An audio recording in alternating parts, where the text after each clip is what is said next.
नमस्कार. जय शिवराय मित्रांनो. कधी-कधी जास्त नियोजन न करता केलेले प्रवासच आपल्याला खऱ्या अर्थाने निसर्गाच्या जवळ घेऊन जातात. तर आज आपण आलो आहोत रायगड जिल्ह्यातील रोहा तालुक्यात.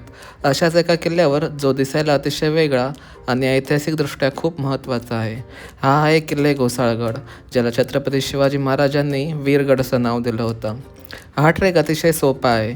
अगदी 10 ते 15 मिनिटात तुम्ही गडाच्या मुख्य दरवाजापाशी येऊन पोचता. नवख्या ट्रेकरसाठी हा एक उत्तम पर्याय आहे. गडाची रचना हे एका अरुंद पट्टीसारखी आहे. याला माचे म्हणतात, जी खूप विस्तीर्ण पसरलेली आहे. येथे काही पिण्यायोग्य पाण्याचे टाकेही आहेत, ज्याला वाजता हौद म्हणतात. इथे काही जुन्या तोफा आजही इतिहासाची साक्ष देत उघड्यावर पडलेल्या आहेत. या तोफा पाहिल्यावर स्वराज्याच्या संरक्षणासाठी दिलेल्या बलिदानाची आठवण येते. किल्ल्यावर एक छोटंसं पण मनमोहक असं शिवलिंग आहे, ज्याला पाहताच मन प्रसन्न होऊन जातं.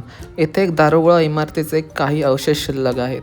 या ठिकाणी गावातून येणारा एक दुसरा दरवाजा पण आहे. तो तुटलेल्या अवस्थेत आहे.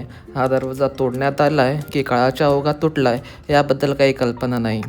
एकेकाळी हा गड जंजिराच्या सिद्धीवर आणि रेवदंडा बंदराच्या हालचालीवर लक्ष ठेवण्यासाठी एक महत्त्वाचे टेळाणी केंद्र होते. मुंबई किंवा पुण्याहून तुम्ही ट्रेनने किंवा खाजगी गाडीने रोह्याला येऊ शकता.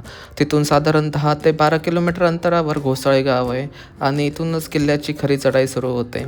बराच वेळ किल्ल्यावर घालून आम्ही खाली आलो, मस्त जेवणावर ताव मारला आणि निघालो परतीच्या वाटेला.